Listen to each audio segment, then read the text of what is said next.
Hello, my name is Nikki and this is Georgia. Today I'll be investigating how food colouring is dispersed within different water temperatures. This satisfied stage 3 outcome explains the effect of heat on the properties and behaviours of materials. So within a classroom, the explore phase would involve investigating various liquids and the way in which they interact with water. Following this, the explain phase would focus specifically on the effect of different temperatures. Through the investigation, we gained an understanding that liquids move faster in warm water as they disperse more rapidly in comparison to cooler water. Through our observations, we concluded that any liquid is able to disperse within water. Further to this, the elaborate phase involved conducting the experiment. We examined the effect that various temperatures of water are able to have on food colouring. Within this experiment, we ensured it was a fair test by having one independent variable, one dependent variable, and the remainder of the variables controlled. Our independent variable is the temperature of the water, this being room temperature, boiling, and cold. The dependent variable is the time taken for the food colour to completely disperse within each temperature of water. The remainder of the variables were controlled. So these are our materials that we'll be using to conduct our experiment. A measuring cup to ensure that the water placed in the glasses are of equal measurement, 3 clear glasses, our food colouring, our syringe to make sure the amount of food colouring placed in the water is of equal, our thermometer, our post notes, and our pen, and also our stopwatch.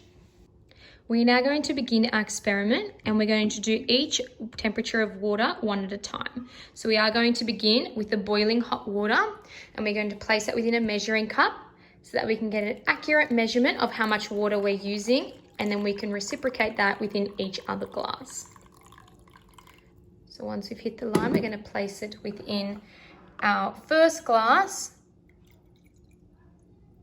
And you need to be extra cautious when doing this, as it is a safety precaution due to the boiling hot water. We're now going to place in our thermometer, and we are doing this in order to get an accurate recording of the temperature of the water. And again, it is boiling hot, so we need to be careful.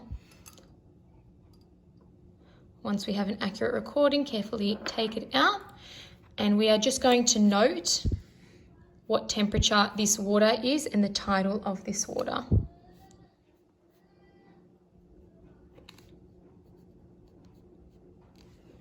Perfect. So as we can see, it is boiling water and a temperature of 80 degrees was recorded. We are now going to use a syringe in order to place the food colouring within our boiling hot water, and we're going to do the same amount of food colouring each time. So we're going to start our timer and place in our food colouring. And ultimately, we want to observe how the food colouring is dispersing within the water. And we will only stop our timer when the food colouring has completely dispersed.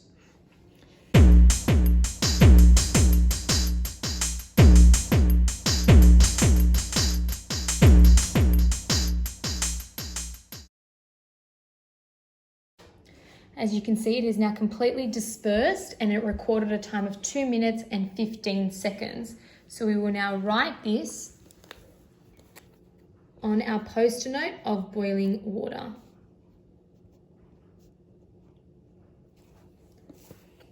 Perfect.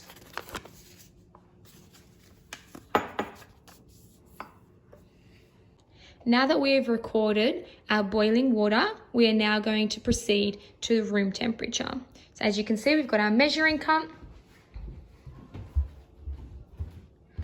and we are just using normal water from the tap. And again, we're using the exact same amount of water so that our test is fair. And we're going to place it within our cup.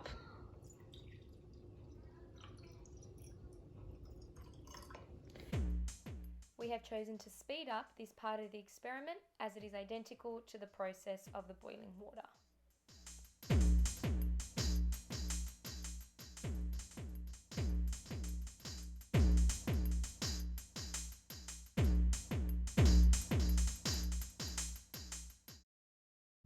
As you can see, the water has now completely dispersed, so we've stopped our timer and it is 4 minutes 20. We are now going to record that time on our post-it note.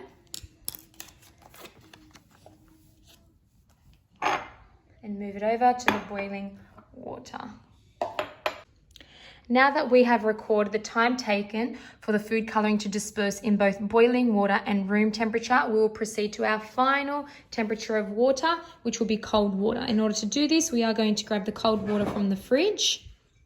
And again, we're going to place it within our measuring cup so that it is an equal amount of water as previous ones. We have chosen to speed up this part of the experiment as it is identical to the process of the boiling water.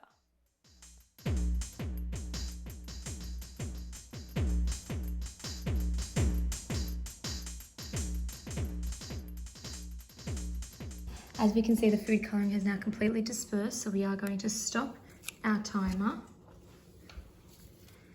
And like before, we're going to write the time taken for the food colouring to completely disperse within the cold water. And that was recorded as 7 minutes and 47 seconds, and we are going to place that there. Now that we have conducted the experiment, we'd just like to note that within a classroom setting, the students will be provided with the materials, however they will conduct it as they please. It will also be suggested that in order to ensure it is a fair test, they are to repeat the experiment 3 times. As a result of conducting this experiment, we have come to the conclusion that the warmer the water, the quicker the time taken for food colouring to disperse. The technology that will advance the students' experiment is Chart Builder. This is a free application that can be downloaded on a school iPad. Once students complete their experiment and have collected their data, they are to insert their data to create a graph. The students have the opportunity to decide what graph they feel is most suitable. As mentioned, students will have the opportunity to conduct this experiment 3 times. As a result, they are able to compare their data and form an appropriate conclusion. This is an example of a graph which we have created.